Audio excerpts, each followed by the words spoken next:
nos permite hacer la jornada y bueno, pues vamos a empezar sin más dilaciones. Vamos a intentar darle otro matiz nuevo que cada día nos está exigiendo más, que es todo lo que es la colaboración, pues sobre todo con la investigación empresarial. Todos ustedes, como bien saben, las personas que han venido, hemos contado con 3 ponentes que son los que sí que saben de verdad de estos temas que les van a aportar más, y nosotros, pues como digo, presentar Probatio, que es nuestra agencia, y decir que estos 3 ponentes sí que tienen una experiencia muy amplia en el tema y son los que nos van a ilustrar. Con vuestro permiso lo voy a leer porque no estoy muy ducho en estos temas y me lo voy a permitir, me lo vais a permitir. El motivo de llamaros a estas jornadas, las hemos llamado investigación privada 4.0, porque queremos, como os he dicho, actualizar el tema del detective. En este sentido, y es unos aspectos a tratar en esta sesión, el detective privado y las agencias de investigación vienen realizando una labor inestimable, medallas aparte, para el esclarecimiento de hechos fraudulentos y conductas impropias. Es una labor que se realiza, como siempre, con la mayor discreción y somos conscientes del riesgo reputacional al que se expone el cliente. Investigamos en muchas ocasiones mediante acciones encubiertas e infiltraciones, como bien decimos, realizamos esperas y seguimientos. Y bueno, al final se reporta al cliente una información en tiempo y forma para que se pueda utilizar en las medidas legales o estratégicas para las que hemos sido contratados. La figura del investigador privado y de los detectives es valiosa en otros aspectos del ámbito empresarial, como la de proveer información para la toma de decisiones estratégicas y tantos otros aspectos que esperamos poder presentaros en próximos eventos. Este es el primero de ellos. Y bueno, pues poco a poco iremos también trayendo otros campos como la ciberseguridad, como también las relaciones entre el detective y lo que es el abogado, la misma colaboración. Y bueno, pues poco a poco vamos a intentar hacer entre todos, aportarnos conocimientos sobre ello. La primera persona que va a hablar, en este caso este señor que tengo aquí delante, es don Rafael Guerrero, es detective privado, es máster en inteligencia y es CEO de una agencia de investigación de hace muchos años que se llama Agencia Igual. Después, por otra parte, tenemos a doña Gertrudis Alarcón, es también detective privado, es presidenta de la Sociedad Española contra el Fraude Empresarial y bueno, también lleva ya muchos años en la experiencia y también una experiencia en investigación de otros derroteros y otras empresas que también lleva. Después, para finalizar, doña Pura Strong nos va a descifrar cuál es la mecánica, sobre todo en el blanqueo, en casos recientes, por ejemplo, de fraude, también como el Hawala, como los Panama Papers y bueno, los temas de Gibraltar. Al final de las ponencias, lo que sí os pido, como bueno, estamos, gracias a Dios, estamos todos cerca, es que dejemos las ponencias que terminen y luego pues tendremos un tiempo, tenemos un vino, bueno, y un tiempo también, abrimos un turno de debate para las dudas que tengáis, pues iremos atendiendo para que ellos os puedan atender, que son los que saben. Y sin más preludios, don Rafael, esto es todo suyo. Hola, buenas tardes. Ya estoy presentado, con lo cual no hace falta más presentación. Simplemente agradecer a Gertrudis, a Rubén, a Javier. Me imagino que la figura del detective privado es una figura que está muy identificada, está muy influenciada por las novelas negras, por las películas, y en mi ponencia lo que he decidido es intentar dar una visión de la realidad, de lo que hoy en día somos los detectives, somos las agencias de investigación privada, cómo estamos regulados, cuáles son nuestras obligaciones, un poco para que ustedes cuando salgan de aquí salgan con una idea completamente distinta de la que los medios de incomunicación todos los días nos están transmitiendo sobre nuestro trabajo. Es muy importante que ustedes tengan 3 ideas claras. Aquí a lo mejor, yo es que me he puesto aquí porque me gusta transmitirlo, más o menos lo ven. Es muy importante que se queden ustedes con 3 ideas claras. Los detectives privados no somos espías. Continuamente estamos escuchando en los medios de comunicación el espionaje, en la cual siempre aparecen la figura de detectives privados, que seguramente, si rascamos un poco más, a lo mejor ni siquiera son detectives privados. Ya los medios de incomunicación les llaman detectives, no se han preocupado en saber si realmente están habilitados, no están habilitados, puede ser incluso. Pero ya la figura del detective queda marcado. A nosotros, como agencia de detectives, es un daño irreparable. Irreparable. Cuando los clientes nos contactan, vienen con miedo, no saben, ¿se va a filtrar? ¿Se va a saber qué va a ocurrir? Bueno, pues en esta pequeña ponencia se van a dar cuenta que no es tan fácil hacer eso que hice. Importante, obtenemos información de forma lícita, no robamos información, no hackeamos móviles, no sacamos conversaciones de WhatsApp, no conseguimos contraseñas de Hotmail, nada, no. Eso es un delito, eso no lo hacemos los detectives. Los buenos detectives, a lo mejor alguien que era detective o es detective se va al lado oscuro, como en todas las profesiones, ¿no? Y lo puede hacer. Hay malos abogados, hay malos periodistas, hay malos contables, hay malos notarios, como en todas las profesiones. Y lo más importante, yo es lo que quiero que ustedes se vayan de aquí. Damos seguridad jurídica. Una agencia de detectives privados en España el detective privado a través de una agencia de detectives es el único profesional habilitado y autorizado en España para obtener información, para difundir, para trasladársela a su cliente en diferentes aspectos que ustedes lo van a ver. Es muy importante. El detective privado es el único que lo puede hacer. Luego, evidentemente, ya sabemos que existen otras figuras, mercantiles, que pueden obtener información, fuentes abiertas, que lo sabemos, unidades de inteligencia, ¿vale? Perfecto, que pueden un poco coordinar con lo que hacemos nosotros. Pero lo van a ver ustedes. La vida privada, la vida social, la vida personal, solo se puede investigar en España a través de una agencia de detectives. Si los periodistas de los medios de comunicación leyeran un poco y se fueran a la Real Academia de la Lengua, se darían cuenta lo que es espiar. Espiar es muy sencillo. Acechar, observar disimuladamente a alguien o algo. ¿Eso lo hacemos los detectives? Pues sí. Bueno, vale, hasta ahí nos podemos quedar. Bueno, lo de acechar, bueno, podría ser, pero efectivamente observamos disimuladamente, lógico.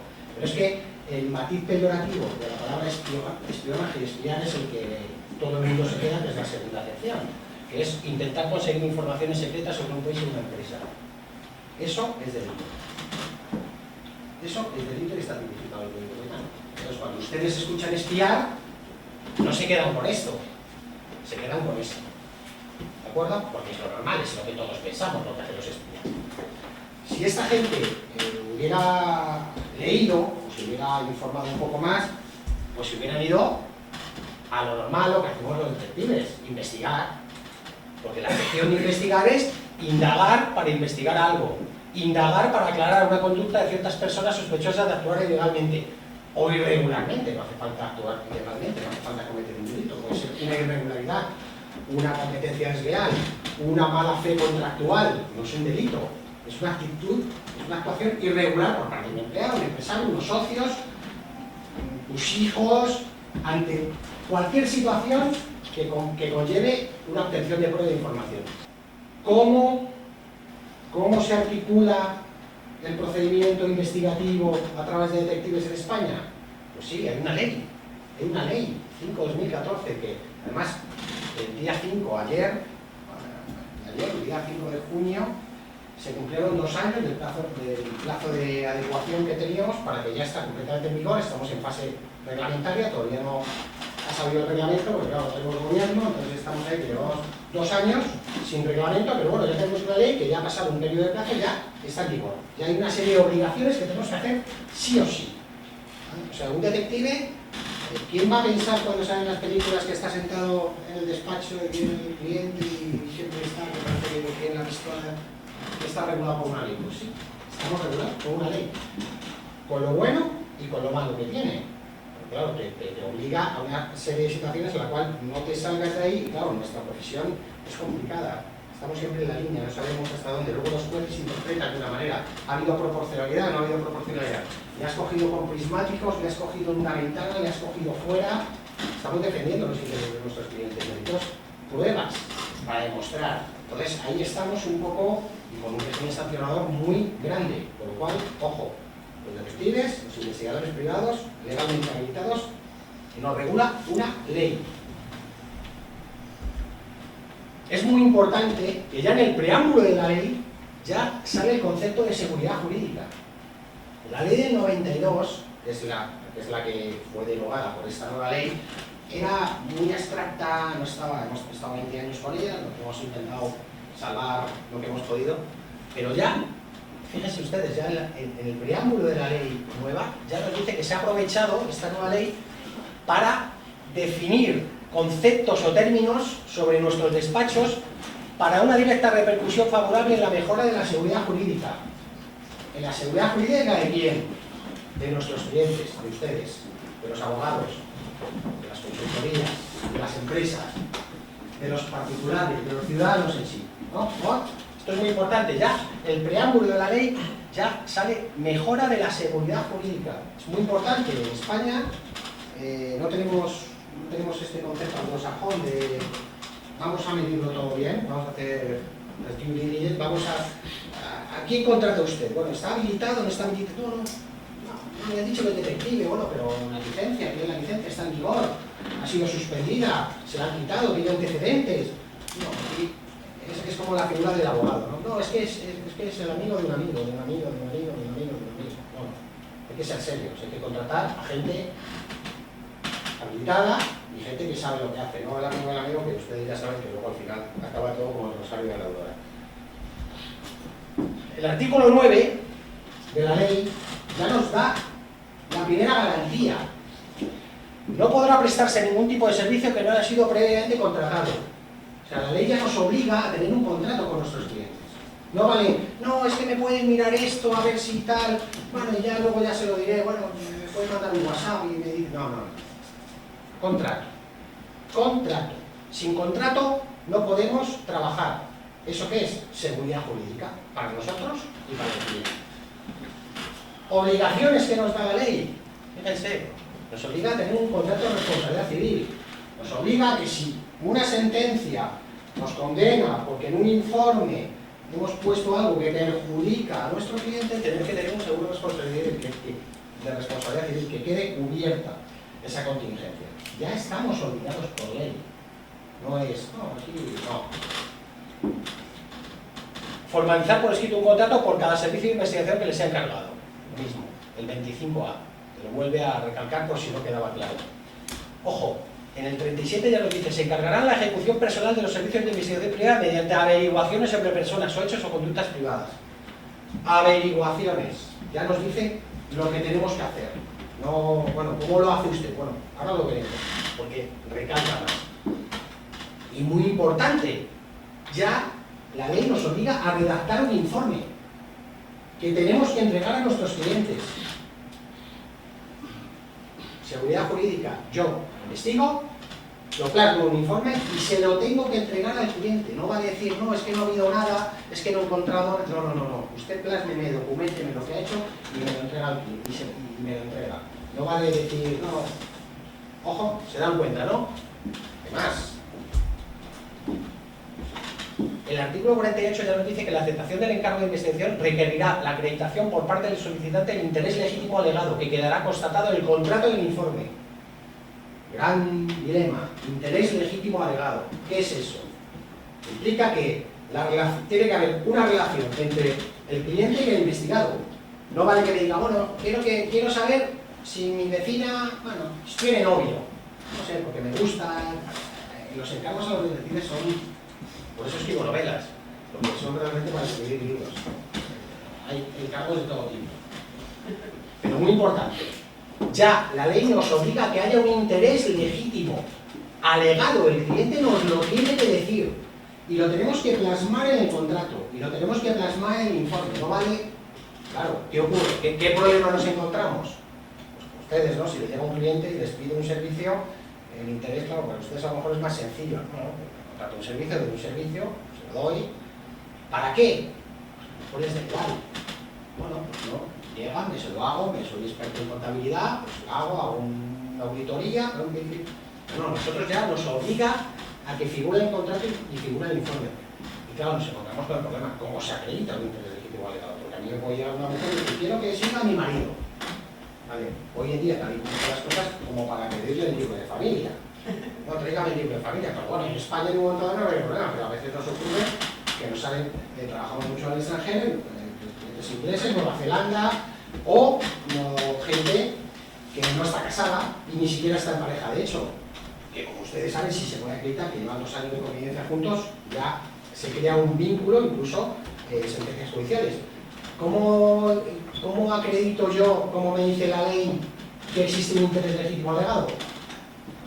Porque no hay ningún documento que me lo mande.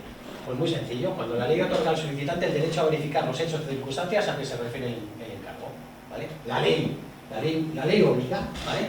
La ley a lo mejor obliga en pactos contractuales a que puedes tener derecho a obtener esa información que se refiere al encargo. Cuando el encargo tenga por objeto obtener información o pruebas respecto a hechos relacionados con obligaciones legales o contractuales, lo mismo.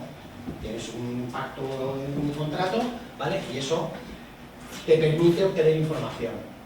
Cuando el encargo tenga por objeto obtener información o pruebas respecto a hechos que puedan fundamentar una acción judicial o permitan oponerse a lo mismo total o parcialmente. Lo mismo, recibo una querella, recibo una demanda y yo necesito, en defensa de mis intereses, aportar información, tener información o pruebas para aportarlo a ese proceso.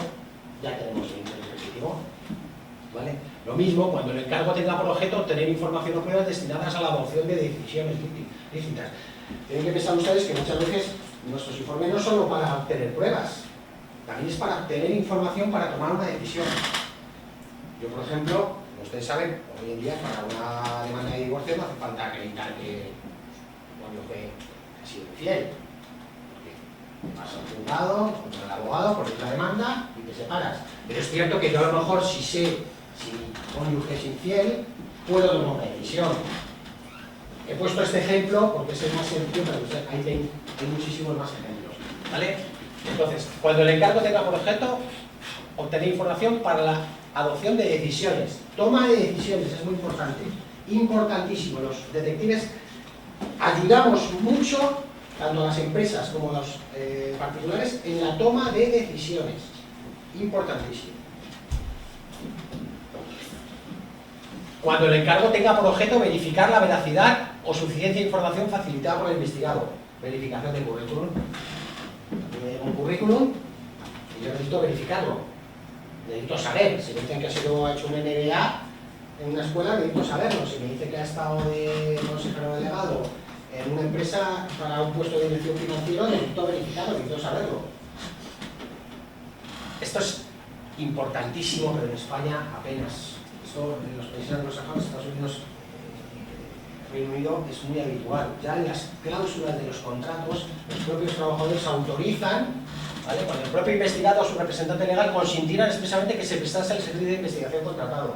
Autorizan a que se pueda investigar. Igual que los trabajadores autorizan en las grandes empresas a que se pueda monitorizar su correo electrónico, que se pueda obtener información de los ordenadores de la empresa. Y la ley ya dice que las cláusulas de contratación es necesario ponerlo, porque si no, luego no te puedes encontrar en un análisis forense de tu ordenador para obtención de pruebas, en la cual, por ejemplo, ha habido una fuga de información, un espionaje industrial. Si resulta que ese trabajador no ha firmado la cláusula, resulta que el empresario no puede obtener las pruebas de su ordenador, porque no se le ha informado previamente. Pues esto es muy importante. Nosotros recibimos muchos encargos de toda España y ya lo primero que nos mandan es el consentimiento del trabajador para poder ser investigado. Esto en Estados Unidos es hasta para cualquier empresa, o ya, bueno, pues cuando responde a intereses lícitos del solicitante. Yo creo que el solicitante, su interés es lícito, es legítimo, pues adelante. Pero me interesa que les quede una serie de nociones claras. ¿Qué podemos investigar? Y lo más importante, ¿de qué forma? ¿Cómo pueden ustedes hacer lo que hacen? Pues como detectives privados habilitados defendemos los intereses de nuestros clientes, ¿vale? Tenemos pruebas para procesos judiciales o toma de decisiones con interés legítimo. Y nos vamos a la ley. Es que es más sencillo, es lo más sencillo. Vamos a la ley, claro, que ocurre que los clientes, el ciudadano no lo sabe. No, nosotros sabemos la ley, pero vamos a la ley y la ley me lo dice claramente lo que podemos hacer. Los detectives podrán hacer averiguaciones que sean necesarias para obtención de aportar, entregar a nuestro cliente, de información y pruebas sobre conductas o hechos privados que afecten, fíjense, al ámbito laboral, todo el mundo lo entiende, mercantil, todo el mundo lo entiende, financiero, todo el mundo lo entiende, pero vida personal y social, evidentemente, excepto la que se desarrolla en domicilios y lugares reservados. ¿Se han dado cuenta?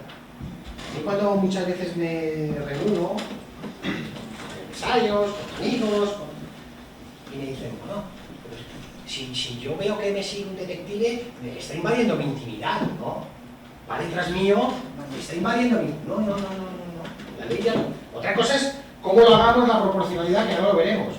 Pero la ley ya permite, bueno, ya lo permitía, en sentido común, pero la ley ya permite que los detectives obtengamos información y pruebas para procesos judiciales o para tomar decisiones sobre la vida personal y social. Luego dirán, la ley de protección de datos, ¿no? Por favor, véase usted la ley que regula a los detectives y verán. ¿Y cómo lo hacemos? Pues lo ha dicho Javier al principio.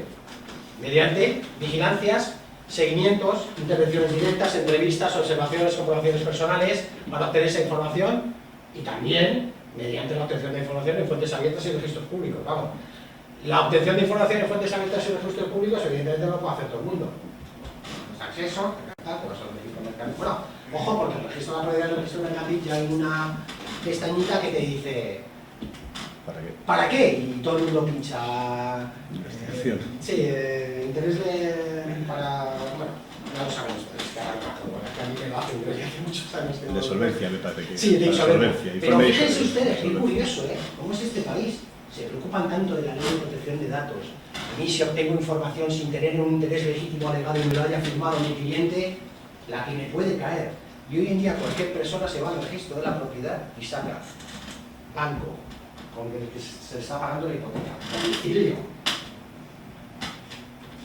nombre del cónyuge, muchísimo más. Nadie dice nada, lo sacan cualquiera. Ustedes ahora se van a tráfico, ya no hace falta irse a tráfico, se meten en la página web de la DGT, meten la matrícula de una persona, pagan una casa y tachán, le sale el nombre, el domicilio y dicen, ¿para qué lo quiere usted? Y da una flechita y pincha. Lo puede hacer un niño de 15 años. Qué bonito, ¿no? Bueno, pues así es como estamos. Pero los detectives lo podemos hacer legalmente. Eso se hace también legalmente, porque es una objeción, lo tienen ahí. Los detectives, evidentemente, no solo es que cojamos la matrícula, pues sacar la matrícula lo que quieras, porque hablamos información. El detective privado va a hacer más, va a rascar, como dice Javier. Hacemos comprobaciones, vamos, regañamos, intentamos sacar esa información que es la que nuestro cliente va a necesitar. Por así decirlo, las agencias tienen la información y luego nosotros la analizamos, la verificamos, la profundizamos y sobre todo los profesionales en fraude, los profesionales en ocultar información ya saben que existen las bases de datos públicas, con lo cual ellos evidentemente ahí no están. Están a través de vinculaciones, están a través de testaferros y eso solo se va a encontrar con una persona que realmente tenga conocimientos y sepa por la experiencia, porque sabe dónde tiene que buscar. Eso es muy importante. Importante, lo han dicho antes, los detectives privados tenemos que velar por los derechos no solo de nuestros clientes, también de las personas que investigamos. Clave, no podemos empezar a seguir una persona y tenerla 15 días, 20 días, no. Hay que velar por... Y esto además ya está en la nueva ley. Esto no venía en la antigua ley, la nueva ley ya lo dice. Velamos que mayor seguridad jurídica. Y hay que hacer las cosas con mucha profesionalidad. ¿Cómo lo hacemos? ¿Cómo velamos por esos derechos? Pues mediante 4 principios. 4 principios que son básicos, que es nuestra Biblia. Cualquier buen detective tiene que aplicarlos. Que son razonabilidad, necesidad, idoneidad y proporcionalidad en las investigaciones. Razonabilidad es la existencia de un motivo para intervenir y es antónimo de la arbitrariedad. O sea, existe un motivo. Tengo un problema con mi hijo, noto que ha habido un cambio de comportamiento, creo que puede estar consumiendo drogas, está con unas compañías que a lo mejor puede tener un problema de fenómenos sectarios. Muchísimos problemas que nos encontramos con los detectives día a día con nuestros clientes. ¿Existe un motivo? ¿Existe un motivo? Sí. El cliente me lo aporta, se ve. Necesidad. ¿Es necesario un detective? ¿Habla usted con psicólogos? ¿Cuánto tiempo tiene el problema? Un trabajador. ¿Se le ha informado? ¿El comité de empresa le ha informado? ¿Qué ocurre? Sí, se han dado todos los pasos. Necesitamos un detective. Es necesario, ¿vale? La intervención era necesaria, no se puede sustituir por otras actuaciones. Les puedo dar muchísimos ejemplos, pero creo que les ha quedado claro. Idoneidad, el sentido de la intervención fue adecuada al fin que se perseguía. O sea, si yo necesito, por ejemplo, obtener, si una persona es ludópata, pues bueno, pues lo que voy a hacer es, voy a intentar obtener pruebas pues, que entra de casino, ¿vale? O por ejemplo, si una persona está de baja en la empresa y no va, pues lo que voy a hacer, lo voy a esperar, va a salir, voy a ver en su jornada laboral qué es lo que hace, si se va a otro sitio, lo grabo, punto. Cuando se acaba la jornada laboral, se acabó. Ya no me interesa saber si qué hace por la noche, si se va con los amigos, es idóneo de estar obtenido. Eso es muy importante también. Saber hasta dónde podemos llegar, no podemos sobrepasarnos. Y la básica que es la proporcionalidad, tiene que ser proporcional. Lo que he dicho, no puedo estar 6 meses detrás de una persona, investigándola, obteniendo información porque no hace falta. Seguramente en un periodo prudencial, que ya por nuestra experiencia sabemos hasta dónde llegar, vamos a obtener esa información. La vamos a aportar un informe y el cliente, en caso de que la hayamos conseguido, quedará satisfecho o no, porque a veces es cierto que se planifica una investigación y no se consigue las pruebas o la información que necesitábamos, no por nada, por situaciones, por circunstancias, por lo que sea. Pero bueno, eso con la experiencia ya más o menos se sabe medir. Importante, básico, ya lo dice la ley, el deber de reserva. O sea, el cliente tiene que tener claro que el deber de reserva para un detective es básico. Los detectives no damos los informes a la policía. No llega la policía, policía, a ver, ¿ha trabajado aquí? No. Solo se va a hacer, ¿vale? Se entregan la información a las personas que nos las encomendaron y a los órganos judiciales y policiales competentes mediante requerimiento judicial o solicitud policial en el curso de una investigación criminal. A mí me tiene que llegar la policía y acreditarme que está en una investigación criminal y seguramente un cliente, un investigado o alguna de las personas que están involucradas les ha llegado. Entonces sí, me lo motivan, me lo dan por escrito, bueno, pues normal. Pero si no, tenemos el deber de reserva, no podemos comunicar nada a nadie. Eso es muy importante que ustedes también lo tengan claro. Los detectives tenemos el deber de reserva. Ustedes ya, pero es que resulta que salen las noticias. Claro, tienen que entender que nosotros cuando entregamos un informe a un cliente, perdemos el rastro sobre él. Puede ser el propio cliente el que lo difunda, sobre todo en temas de políticos, en temas que ya sabemos, ¿no? El propio cliente es el que lo filtra a ser, los intereses que tienen ellos. Pero ahí ya no podemos saber nada. El detective no va a filtrar, no va. Tiene un régimen sancionador muy fuerte. Es muy importante que se queden con eso. Y ya para terminar, bueno, pues nada, pues ya está. Es que como sabía que tenía 25 minutos, lo he clavado, creo. Lo has y nada, pues simplemente espero que les haya quedado claro. Luego en el turno de preguntas, cualquier cosa que quieran, estoy a su disposición. Y como soy muy usuario de Twitter, pues les doy la oportunidad de que puedan seguir a un detective y así sienten lo que es el control de la persona. Muchas gracias. Soy detective privado, una empresa que desde hace ya unos cuantos años se llama Intelligence, pero hoy he venido, gracias a la invitación de Probatio y de Javier, bueno, a presentarme como presidenta de la Asociación de Examinadores de Fraude Certificados, ACFE, que no sé si la conocen, a lo mejor algunos la conocen en inglés, The Association of Certified Fraud Examiners. Y yo voy a mostrarles otra cara del mundo de la investigación, un poco distinta a la que Javier se ha centrado en su exposición. Quería puntualizar dos cosas que ha dicho. Una cosa muy importante es que ha dicho, no es que la ley ahora mismo nos permite a los detectives hacer una serie de investigaciones sobre los temas que ha apuntado, mercantiles, laborales e incluso personales, que es lo que más comúnmente es conocido, sino es al revés, es que son los únicos profesionales habilitados para hacer esto para terceras partes. Es decir, ¿por qué están los registros mercantiles o los registros de la propiedad, los registros públicos abiertos? Porque tenemos una ley en España, las leyes de acceso a la información, sobre legislación de transparencia, y cualquier ciudadano debe poder tener acceso a esa información, alegando, obviamente, un interés.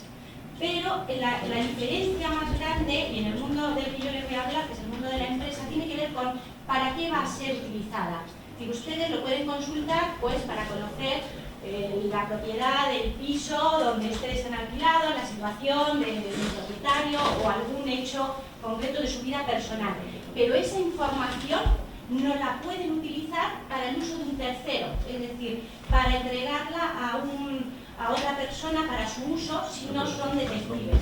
Esa es la matiz. Vale, pues se ha realizado para hacer así como un poco, así como las mujeres, para matizar, ¿no? ¿Por qué en un foro de investigación privada vamos a hablar de una asociación? Pues, y por lo que las caras que he visto, me parece que nadie conocía a ACFE hasta que yo lo he mencionado. Bueno, pues ACFE es la organización más grande a nivel mundial y la más prestigiosa en materia de antifraude. El objeto de ACFE, que es el motivo que nos une aquí, es la difusión de herramientas y conocimiento y formación a aquellos profesionales que se dedican a detectar, mitigar, controlar e investigar fraude dentro de las empresas, fraude interno. ¿Por qué es la organización más prestigiosa y más grande? Bueno, más grande está claro, va a hacer casi 30 años de su fundación. La fundó un señor que se llamaba Joseph Wells en 1988. Somos más de 75.000 miembros asociados alrededor del mundo y tenemos presencia en 150 países, lo cual nos da una capacidad de llegar, bueno, y además somos el primer proveedor en formación y educación en la lucha contra el fraude. ¿Qué es la característica más importante de ACFE? Aparte de estas que les he dicho, ya les diré por qué es la más prestigiosa. Porque los profesionales que hay en ACFE son detectives, pero son periodistas, son abogados, son auditores, son gente que viene del mundo de la seguridad, de distintos sectores de actividad que tienen que ver o que tienen interés en la lucha contra el fraude y contra la corrupción, que son dos matices. Es decir, la corrupción es una forma matizada, digamos, de fraude, pero hacia las administraciones públicas. Y la corrupción, obviamente, no puede producirse si no tenemos una parte privada y una parte pública. Y ahí es donde entra también ACFE. Está probado que una de las cosas más importantes, de los efectos más positivos que tiene la formación en antifraude es el largo alcance que se llega. A través de ACFE lo que hacemos es luchar contra el fraude dando esta formación a los profesionales para lo que os he comentado, mitigar, detectar y controlar e investigar el fraude interno, y al educar y unir a la comunidad internacional para la lucha contra el fraude contribuimos en reducir el impacto del fraude en las empresas antes de que éste afecte a sus cuentas de resultados. Este es el principal motivo por el que ACFE es una de las asociaciones más prestigiosas del mundo, porque de esta forma está contribuyendo a crear una imagen pública reconocida de integridad hacia los profesionales que están dentro de la asociación y se certifican. Ahora voy a hablarles de otra certificación que tiene mucho que ver también con la investigación, que es la certificación CFI. Bueno, lo que ACFE hace es acreditar la integridad y objetividad de estos profesionales. Todo esto que os he contado lo hacemos a través de formación, una formación que se da a través de conferencias, seminarios, es una formación exclusivamente profesional, y lo que acredita es que esas personas tienen experiencia. Últimamente pues recibo muchas, aquí en España tenemos mucha masteritis y cosas de estas, por desgracia. Entonces nos escriben muchos jóvenes recién salidos de la carrera y quiero ser un CFI. Sí, pero es que necesitas unos años de experiencia probada y en la materia, porque un CFI es un profesional que es muy valorado y muy cotizado por las empresas aquí en España y a nivel internacional. Entonces, el certificado lo que dice es que ya tienes la experiencia. Tienes la experiencia, estás... bueno, aquí yo estaba hablando de la formación y me he saltado al otro tema. Bueno, la formación la hacemos a través de distintos medios que los podéis leer más detenidamente. Quiero pasar esto más rápido para daros el panorama del fraude a nivel global. Todo este tipo de publicaciones y de formaciones se ofrecen a través de ACFE, el capítulo de España, y a través de ACFE en Estados Unidos. Cualquiera sea o no CFI y se dedique al antifraude tiene acceso tanto a la formación como a las conferencias como a las herramientas. Al ofrecer toda esta oportunidad de formación, lo que hacemos es ofrecer esta certificación que requiere de un examen, requiere de estudiar y requiere además que los profesionales que se acreditan tengan formación continua, todos los años cursen estudios para mantenerse actualizados en lo que es la prevención del fraude interno. ¿Qué es lo que tiene un CFI con diferencia a simplemente ser un auditor, un abogado o un detective? Bueno, pues porque obtiene, a través de la formación que damos, unas habilidades únicas que no están dentro de ninguna especialidad o disciplina per se. Además, necesita ese handicap de la experiencia probada, necesita tener también y probar que tiene capacidad para identificar indicadores y evidencias del riesgo de fraude dentro de las organizaciones, tiene que saber implementar procesos de prevención y tiene que cumplir, y eso es también el sello que pone ACFE, con unos altos estándares de normas profesionales y de ética. Y además, la formación continua que se exige anualmente. Esto pasa como cuando Rafael mencionaba hace un momento, van ustedes a contratar a un detective, pues deberían tener la sana costumbre de pedirle su licencia y su habilitación. Pues con un CFI es lo mismo, es decir, un CFI no es un profesional cualquiera, es un profesional que tiene un valor por encima de cualquier otro igual que no sea CFI y por lo tanto se le debe exigir tener la credencial y la credencial actualizada y al día.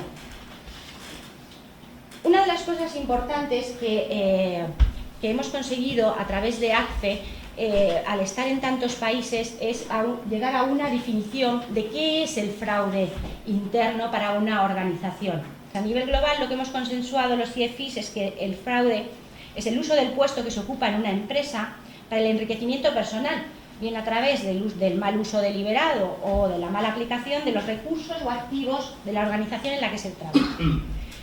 Porque hay una cosa que también sabemos después de muchos años, es que el fraude es omnipresente y no discrimina en su ocurrencia.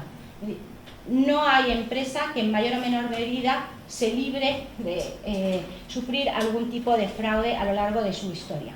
Y ahora les voy a mostrar una cifra que seguramente les va a resultar muy familiar, porque la habrán leído mucho en periódicos y ahora van a saber de dónde viene, quién la ha elaborado. Habrán visto o habrán leído que las empresas anualmente, una empresa típica, pierde alrededor del 5% de sus ingresos a causa del fraude. Esto viene de un informe que se llama Report to the Nations, en castellano, el informe a las naciones, que lo elabora ACFE. Este informe empezó a elaborarse hace aproximadamente 20 años, por iniciativa del fundador de ACFE, porque detectó que estaba muy bien investigar, pero que si se tenían elementos comunes que sirvieran de pista para la investigación, pues que facilitaban bastante el trabajo, no solo de la investigación, sino también de la prevención y de los controles que había que poner. El Report to the Nations, que yo lo que he hecho es un reporte bastante grueso y bastante condensado, que tiene información muy interesante. Lo pueden descargar gratuitamente tanto en la web de ACFE Spain como en la web de ACFE Corporativo y se puede utilizar los datos que aporta libremente, siempre y cuando se mencione obviamente el origen de la información. He sacado del informe algunas cifras que yo creo que son, dentro de la cantidad enorme de datos que nos aporta el informe, algunas de las más interesantes o que me apetecía más contaros esta tarde. Bueno, algo importante a la hora de tener en cuenta cuando se habla de un informe, para darle cierta entidad, es el volumen de casos, es decir, la muestra que se ha utilizado para elaborar el informe. El informe se elabora con la participación de los CFIs, a nivel, el CFI es el CFE, que os mencionaba antes, este señor, que tiene una habilitación especial alrededor del mundo, y bueno, de los 7.900 y pico casos que enviaron este año, pues hizo una selección de 2.400 para elaborar el estudio, porque los casos tienen que reunir toda una serie de características bastante particulares. Es el mayor informe que se hace a nivel global. De todos los casos que se han analizado este año, en pérdidas por causa del fraude se contabilizaron 6.300 millones. Vamos a hablar en dólares porque como casi el dólar y el euro ya... estaba pensando, si os lo ponía en euros, digo, van a ser poca diferencia, vamos a dejar cifras redondas en dólares. Una de las cosas interesantes cuando empezamos a leer el Report to the Nations es que vemos que la pérdida media de una empresa por un solo caso de fraude varía según la región, y esto depende de muy distintos factores, no solo culturales y también legislativos del país y del tipo de industrias que tienen en estos países mayoritariamente desarrolladas. En Europa, el Western Europe se refiere a la Europa, tenemos una pérdida media por cada caso de fraude de unos 263.000 dólares. Una cosa también interesante que he sacado para ustedes hoy es que dentro de lo que son las pérdidas según por tipo de industria a la cual pertenecían las empresas, este año nuevamente vemos que la banca, los servicios financieros y las administraciones públicas y gubernamentales, junto con la industria manufacturera, seguían siendo los sectores que más casos de fraude tenían a lo largo del año. Pero también llama la atención que mientras que la minería y el comercio al por mayor tuvieron muchos menos casos de fraude, las pérdidas fueron muchísimo mayores que en los otros sectores. Esto, cuando ustedes van al Report to the Nation, que lo pueden ver en interactivo en la web, pueden ir pinchando y quedarse solamente con la industria que más les interese, y yo aquí pues solamente las que están así en colorcito, en colores, las he sacado, que tienen que ver con la lectura que les he hecho, pero pueden ir pinchando y decir, a ver, la industria en la cual yo trabajo, qué incidencia tiene aproximada de fraude, qué pérdidas medias tiene, cómo se produce. Pueden ir pinchando y se les aparece en el gráfico. Son descargables los gráficos también. Este dato, que además a la prensa le encanta, y lo habrán leído un montón de veces porque siempre nos lo replica muchísimo, que es, bueno, qué tamaño tienen los casos y qué volumen de pérdidas tienen estos casos de fraude que se producen en la empresa. Pues el estudio de este año lo que demuestra es que el 23% de los casos que analizamos tuvieron pérdidas por más de $1 millón. Otro dato interesante que se van a encontrar dentro es el del tipo de esquema, es decir, qué artimaña o qué fórmula han utilizado en las distintas ocasiones. Aquí he sacado solamente 3 de los casos más destacados, porque estas 3 categorías son las más frecuentes en fraude interno. Y vemos que la manipulación de los estados financieros, y ahora les contaré que lo unirá a la siguiente, es la que causó mayores pérdidas medias dentro de todos los tipos de esquemas utilizados. Es decir, primero venía el fraude de estados financieros, después venía la corrupción, tanto que nos escandalizamos en España por temas de corrupción, no es lo que mayores pérdidas produce a la empresa. Y por último tenemos un tema que es verdad que puede ser bastante frecuente, pero que no produce pérdidas tan grandes como es la apropiación de activos de la compañía. Y ahora veremos por qué se puede y se llega a producir este tipo de diferencias con respecto a un tipo de fraude u otro dentro de una organización. Y tiene que ver cuando participan o no los propietarios o altos directivos y ejecutivos de una compañía.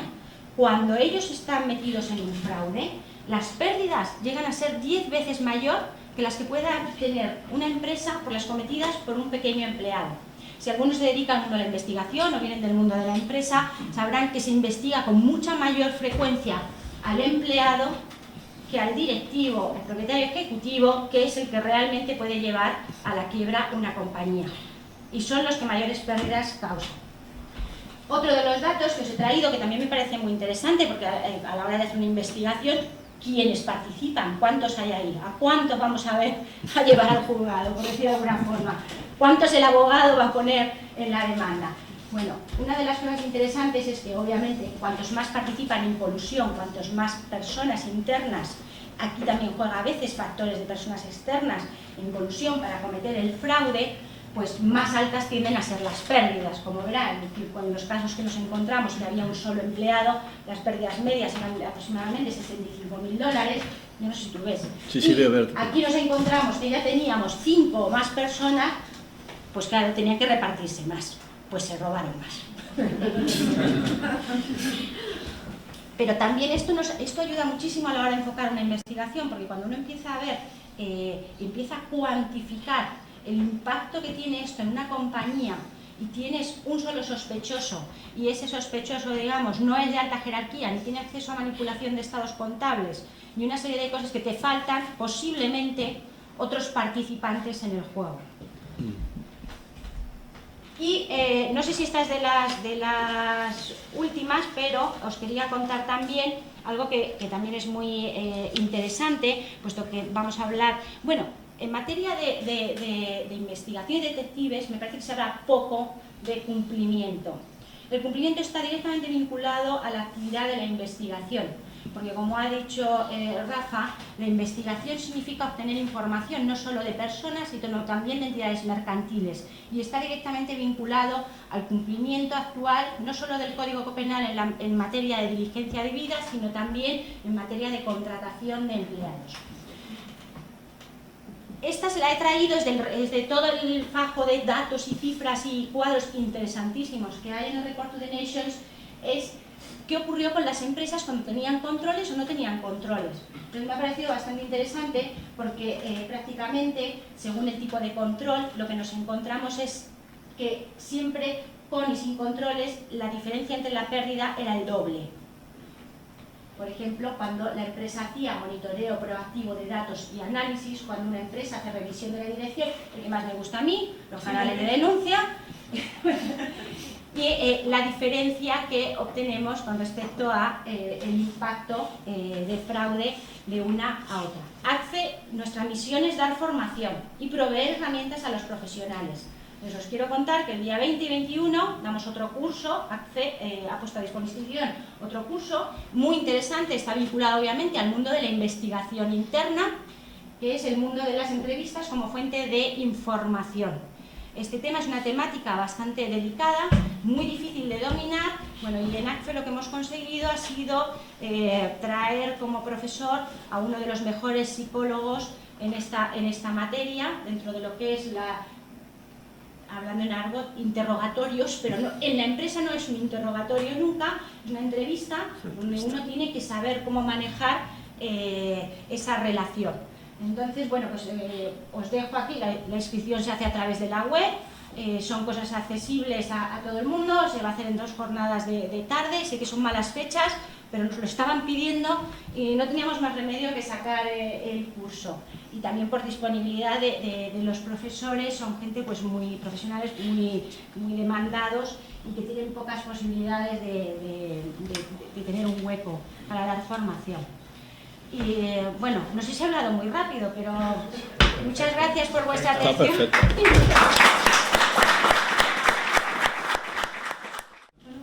Yo normalmente hablo de antiblanqueo y de cumplimiento en materia de antiblanqueo, pero hoy voy a hablar de lo contrario, así que pueden hacer por favor lo que quieran. Soy experto externo del CEPLAC, soy abogado, experto en impuestos y en finanzas.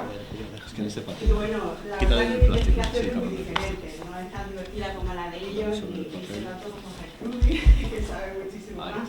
Además nos ha contado de la criminología, pero lo que intento con esta presentación es hablar solo de 3 aspectos.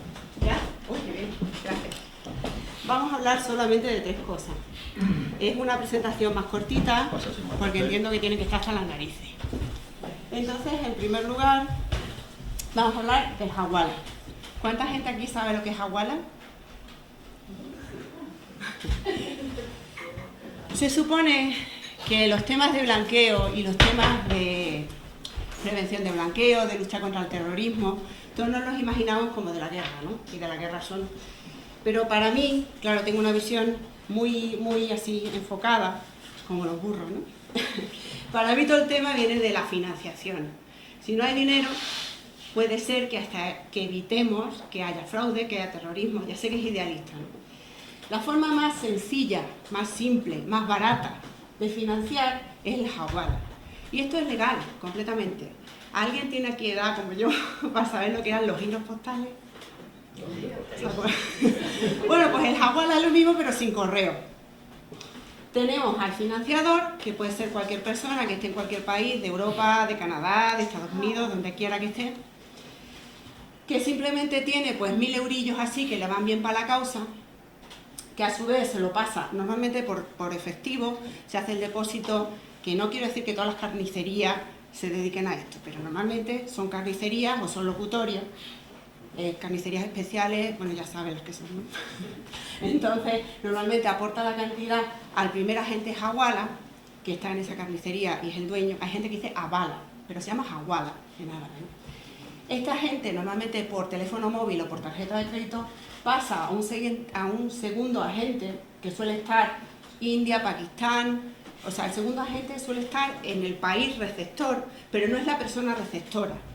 La persona receptora, aquí he puesto ya directamente el tanque, porque si no se hace muy pesado, suele ser a su vez una cuarta persona y luego ya pasa al terrorista. Me salta un paso, este gráfico me lo ha hecho mi niño, como todos los gráficos de la presentación, para que se vea más o menos la idea. Esto es imposible de saber ni de quién procede el dinero ni a quién llega. Es que esto no hay quien lo siga. ¿Ustedes creen que esto tarda tiempo? Pues tarda aproximadamente unos 3 o 4 minutos. No tiene comisiones, es más fácil y más barato que la Caixa o que cualquier otro banco. No tiene cámara de compensación. Ellos suelen además tener las cuentas hechas a mano, que destrozan en un momento. Son bastante inteligentes. No solo se utiliza para el terrorismo, Dios me libre, ¿eh? También se utiliza, la mayoría de los casos, 99,9%, no va a los yihadistas, sino que va, bueno, pues para tu familia que está en la India y, oye, que también tienen necesidades económicas. Esto es el hawala. Prevenir el hawala es imposible. Saber que existe es posible. ¿Qué es mi intención explicándole esta historia? Bueno, pues que si lo ven, intenten hacer un informe de indicio y denunciarlo. Los papeles de Panamá. Están los periodistas contentísimos, vamos, que han descubierto aquí el santo grial y nos tienen todo el tiempo bombardeándonos con todo esto. Yo no sé si tenemos o no tenemos internet. ¿Tenemos internet? Tienen ustedes el móvil en la mano, ¿no?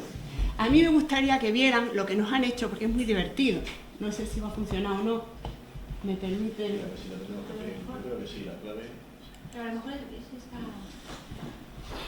Si funciona bien y si no, da igual. Bien, tenemos. Esta es la página web del Consorcio Internacional de Periodistas. ¿Cuánta gente es periodista aquí? ¿Tú te ríes, niña? ¿Tú eres periodista? No, pero el título me parece buenísimo. Es buenísimo. Aquí esta gente sí que ha hecho una labor de difusión. Es que vamos, ni que me hubieran contratado a mí. Esto está perfectamente explicado. Lo voy a poner en castellano porque está en castellano. Sabéis que Marcabra, sabéis que Marcabra es nuestra ponente, aquí está en castellano, ¿vale? Entonces, ¿quién queréis ser? ¿El futbolista, la política del traje rojo o aquí que este es el empresario? ¿Cuál queréis ser?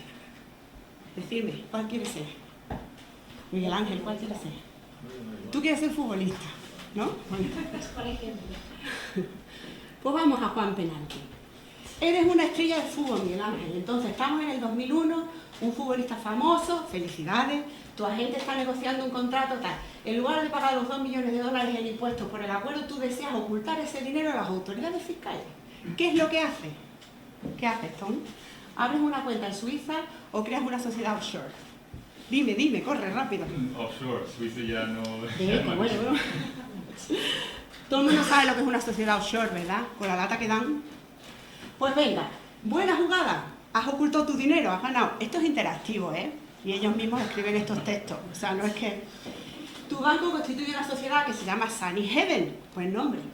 En las Islas Vírgenes, estupendo, que no es Panamá. El titular de tu nueva cuenta será, bueno, tal. Entonces, ¿cuál es el siguiente paso? Eliges un accionista nominal, es decir, pones un testaferro, o emites acciones al portador. Pilar, tú coges al testaferro. Sí. Pues estupendo. Estamos, hasta el momento no nos han pillado, ¿eh? Entonces, el agente intermediario que te facilitó la Constitución te proporciona un testaferro como accionista nominal. Su nombre será el que aparezca en los documentos. Pero el banco, claro, ya dice, vamos a ver quién es el beneficiario real, porque los bancos tienen esas obligaciones. Entonces, para saber quién es el beneficiario real, te pide la copia de tu pasaporte, entregas el pasaporte o eliges un testaferro. David. Elige el testaferro. Allá. Esta era muy fácil, ¿eh? Pues has ganado. Habéis ganado. Enhorabuena. O sea, un ciudadano británico en Panamá actúa como beneficiario, también conocido como representante natural de tu empresa, que te va a costar 15.000 dólares. Esto no es verdad, es mucho más barato. Pero mantiene la responsabilidad fiscal oculta a las autoridades por ahora. Con el dinero que te has ahorrado, te compras un elegante yate Bugatti. Ya que no sé, ¿los Bugatti no son coches? Sí. Yo es que estoy aprendiendo. Jugar con otro personaje. Vale, pues, que vean un poco. Y ahora yo no sé cómo salgo de aquí. ¿Cómo salgo y voy a mi presentación? Pero es tan sencillo como esto, ¿no? Ellos han hecho una labor de difusión que a mí me gusta mucho, como se puede ver, ¿no? La mayoría de los casos pierden. En este caso nos ha venido bien el directo y nos han dejado que caemos, ¿no? En esta web tienes acceso a la información. Claro, en esta web tienes todos los nombres de las personas y de las instituciones. Entonces yo, como no soy detective, ni investigadora, ni sé de esto, ni me sé tu ley, aunque me has enseñado muy bien lo que dicen, vamos a ver. ¿Todos los que están en los papeles de Panamá son unos delincuentes? ¿Tú qué piensas? ¿Es Panamá un nido de piratas? Bueno, eso será opinable, ¿no? Esta foto es de Panamá ciudad. ¿Es paraíso fiscal? ¿Qué creéis? ¿Creéis que Panamá...? Ni siquiera paraíso fiscal. Tenemos 49 paraísos fiscales en nuestra regulación. Panamá no está en la lista. Qué casualidad. Todos los que están en los papeles son unos delincuentes. Además, todos los que han sacado la prensa son delincuentes. Dice un amigo mío, dice, yo es que le estoy diciendo a los clientes que por favor no se hagan fotos. Porque a ver si van a salir conmigo en la foto, luego nunca se sabe, ¿no? Van a dar algún papel. Digo, yo no tengo clientes famosos así que yo sepa. Pero es que, claro, o sea, la cosa se ha sacado de quicio de tal manera que ahora nos hemos pasado al lado contrario. Como a todos nos gustan estos temas de espías y todo esto, nos hemos pasado al lado contrario. ¿Quién sabe aquí qué hay que hacer para ser un delincuente? Es que no es tan fácil, ¿eh? ¿Alguien lo sabe? ¿Cuándo se considera delito fiscal y cuándo no? Hay muchos compañeros aquí, Alberto. Pues cuando tienes la obligación de pagar impuestos y no los pagas. ¿Por qué cantidad? Luego 200.000 euros. Menos. 120, efectivamente. Ahora lo vemos en la siguiente diapositiva. Si tú debes más de 50 en cuota, o sea, debes más de 50 en cuota, 120.000 en cuota, es decir, tienes unos ingresos superiores a 2 millones, está allí Carolina, no te había visto. Entonces, sí se puede decir que tú eres un delincuente, pero por menos de eso, oye, a mí no me insultes. ¿Cómo se sabe verdaderamente el tío que está en los papeles de Panamá, pero resulta que ha presentado sus impuestos en España? Porque es que es facilísimo. Si yo fuera de esta gente que sale en los papeles de Panamá, yo es que lo resolvería en 5 minutos. ¿Sabéis cómo se resuelve? ¿Alguien lo sabe? Pues yo lo digo. El delito fiscal son 120.000 euros. Si tú declaras que tienes la fundación en Panamá, no es delito. Si tú declaras que tienes la fundación en Panamá, ¿cómo se hace? Con el 720. Tú has hecho tu 720 o tu gestoría, tu asesoría, tu despacho de 10 millones al año, lo que sea. ¿Te ha hecho el 720? Pues enseña 720. Aquí todo el mundo hace la renta, ¿no? ¿Hay alguien que no haga la renta? A ver, todos hacemos la renta. ¿Qué modelo es la renta? Modelo 100. Pues si tienes sociedades fuera de España, tienes que hacer el 720. Si tienes una cuenta en Luxemburgo y haces el 720, pues estamos bien. Entonces a mí nadie me acusaría y me diría que soy una delincuente, porque yo cojo mis 720 y se lo mando al del mundo. Y digo, a las públicalo, que vea la gente. Entonces es muy fácil determinar quién es y quién no es.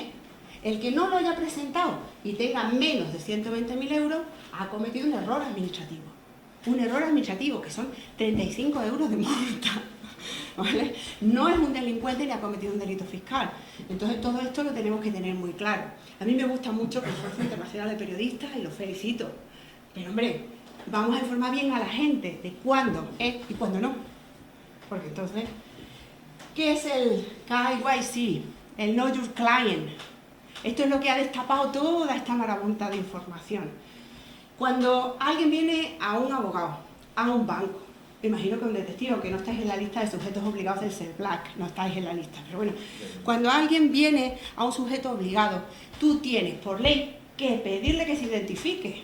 Y encima hacerle unas preguntas de lo más agradables. O sea, eso es cuando vas a Estados Unidos que te preguntan, ¿eres terrorista? Ya ves quién es el guapo que pone, pues sí, pues no entra, pues igual. ¿Tiene usted, ¿cuántos paraísos fiscales tiene usted en la cuenta? ¿De dónde saca el dinero que me está pagando a mí la cuenta? O sea, pues todos te van a mentir, eso seguro. Ahora eso sí, tú tienes tu hojita con tu encuesta, chequeas los box, o sea, ¿cómo se dice en castellano? Las casillas, chequeas las casillas, el tío te firma, tú le pones el sello y ahora si miente es el cliente. Tú has observado la diligencia debida, porque ya solo faltaba, bueno, ahora los bancos tienen como 3 o 4 páginas de preguntas por el tema de prevención del blanqueo. Y luego me cogen a mi María, es por tu culpa del blanqueo. Digo, sí, ahora el país es mío, no sé. O sea, todo esto tiene una razón de ser y una razón de existir. Pero es muy importante, con respecto de Panamá, que sepamos qué es delito y qué no. ¿No? ¿Te parece bien lo que estoy diciendo? ¿He dicho algo incoherente? Me podéis corregir, seguro que me equivoco. ¡Ah, con Gibraltar! No sé, aquí habrá gente que piense de distintas maneras. Pero es que lo de Gibraltar es una vergüenza horrorosa, porque claro, encima está en nuestro territorio. Está en nuestro territorio y lo ponemos muy fácil, porque como está aquí, se convierte en una especie de aspersor, que luego va, porque Gibraltar es muy chico, ¿no? Bueno, lo habéis visto, me imagino, varias veces, entonces luego va extendiéndose, ¿no? Y ahora están haciendo así como una especie de puentes hallitos ilegales, que yo no sé qué pretenden, hacer un Dubái con unas palmeras, yo qué sé, venga más marina, porque no hay espacio. Entonces ya, mira, Chiclana, como total, estaban aquí aburridos, vamos a hacerlo también, vamos a ir, era Sotogrande, vamos a poner nuestro propio aeropuerto, o sea, cada vez como que la expansión de Gibraltar es más y más grande. Y eso es muy dramático, porque eso hace que nuestro país sea percibido fuera de nuestro país como un estupendo sitio para venir a defraudar impuestos, pues para eso que se queden en su casa. Sobre todo los daneses, que no me digan más periodistas lo buenos que son los daneses, por favor, que se informen antes y me llamen. Yo se lo explico, porque los habrá buenos, pero los que vienen aquí de bueno no tienen nada. Entonces, si cogemos un momento el móvil, porque tienen el móvil en la mano, ¿no? Ya tienen que estar aburridos mirando los WhatsApp todo el mundo. Pues ponemos trust, o ponemos tax planning Gibraltar, o ponemos impuestos Gibraltar, a ver qué pasa. A ver cuántos despachos nos salen ahí. 20 o 30. 20 o 30. Bueno, pues todos esos están cometiendo fraude a día de hoy, porque si le sumamos los ingresos que le están ahorrando a sus clientes que no pagan impuestos, es que seguro que dan los 120.000 euros en cuota. Y en base, si nos ponemos a sumar los millones y millones, es que ya está bien. O sea, a mí me parece muy bien que hagan los juicios de nuestra infanta, que hagan los juicios de los personajes públicos, que sacan los personajes públicos y sus despachos todo el día por la tele. Pero dicen que eso son cantidades de nada. Es que eso es calderilla, en comparación con el dinero que se nos escapa todos los días desde Gibraltar. Pero es que son millones y millones. En triangulación de España, Sotogrande, vamos a Gibraltar, de Gibraltar a la City, y eso ya impuestos, eso uno lo cobra, vamos, vas a la UDEF y te miran como diciendo, sí que tienes razón, sí, pues sí que tienes razón. Oye, ¿qué hacemos para esto? ¿No? Es una decisión muy difícil. Y una solución, no sé si han encontrado, ¿alguno ha encontrado algún despacho? ¿Cómo te llamas tu niño? Pedro, ¿has encontrado? Pues estaba en ello, lo que pasa es que salen muchas noticias. Sí, buenas todas, ¿no? Gibraltar libre, sí, esto es lo que estoy aquí están los manitos revolucionados. Aquí tenemos a todos los manitos diciendo que ellos no quieren ser de España ni para atrás. Porque vamos, menudo chollo tienen, ¿no? A todo esto sabéis dónde vive el presidente de Gibraltar, que tiene su parlamento, su presidente y todo su consejo de ministros. ¿Sabéis dónde vive? En Chiclana de la Frontera. Así que, bueno. International Law. ¿Te gusta esa? GibraltarLawyers.com. Bueno, ¿y cuánto cuesta? Verás, te cuesta una sociedad 66 libras y si regateas te la dejan en 45 libras. 100 euritos. Vamos, que es más barato hacer la sociedad en un trust que ir al notario pagarle los 125 euros, que están muy enfadados con la nueva regulación que solo cobran 125 euros. Bueno, pues es que es más barato. Bueno, que tienes una política de cookies insoportable. Dice la de despacho, oiga, cambien las cookies, ¿no? Yo sé que las preguntas van después, entonces no me enrollo más. Pasamos. Esto os pongo un caso práctico. Este caso resulta que es verídico. Bueno, cambian los nombres, porque el asesor fiscal se llama Luisín Topamí, no se llama así. Ese es el nombre que yo le doy, ¿no? Pero tenemos aquí el asesor de Gibraltar Law, por ejemplo, que tú lo has encontrado, que está en Cádiz y diseña esta estrategia. Es que la gente se cree, bueno, esto es de Gibraltar, esto es ingeniería financiera, esto hay que saber. Y una porra. Esto es más básico que básico. O sea, que es muy, muy simple. Luisín Topamí. Tenemos aquí a Jasper on Top, o Jasper on Top, delito fiscal y de blanqueo, mediante la estrategia de PAMI. Entonces, mira, Jasper, tú con tu propia sociedad te pagas 1.000 euros al mes. ¿Para qué más? Si total, con las mansiones que tienes, con 1.000 euros al mes, es chuta. Entonces, el Jasper declara la renta, que gana 1.000 euros al mes, que todavía le sale la renta de volver, su modelo 100. Tiene 2 sociedades pantalla. En una tiene 3 pisos, que más o menos salen por el milloncete, que hasta le llegó la carta, porque esto está en Marbella, ¿no? El ejemplo. Le llegó la carta con el modelo 600 del gobierno de Andalucía, diciendo, tío, que es que encima me has declarado en B el valor de los pisos. Y ahora tiene un ático de otro millón, por supuesto, ni empleados, ni actividad, ni qué, nada. La renta le sale a devolver. Es propietario, además, de una mansión para él de 5 millones y otra que alquila de otros 4 millones. Esto todo lo pone en internet, porque total, como está en España y aquí no hay control, pues bueno, yo lo pongo todo en internet. El tío gana 1.000 euros al mes y, por ejemplo, se compra un coche de 250.000 euros, se hace la foto y la pone en Twitter, para que lo vean sus colegas de Dinamarca, de lo bien que se está en España, paraíso fiscal, el pedazo de caserón que tiene en la zagaleta, el casuplón que se ha comprado al lado, ¿no? Entonces, bueno, pues esto pasa en nuestro país. Entonces, ¿hay algún juez aquí, fiscal? ¿No? ¿Por qué no han invitado a los jueces? Es que realmente esto lo cuento y me miran como, bueno, pero estos delitos, como no hay sangre ni hay muertos, pero es que vamos a ver que sí que los hay, por desgracia, ¿no? Entonces, ¿por qué les cuento toda esta historia, la estrategia de Luisín y por qué hablo de todo esto, ¿no? Pues tiene un origen y tiene una finalidad. Las consecuencias reales de todos estos millones que se esconden ahí y que van a saco son varios vídeos. No los voy a entretener porque los pueden ver después. Si Javier les manda les va a mandar la presentación. Entonces no los torturo con los vídeos.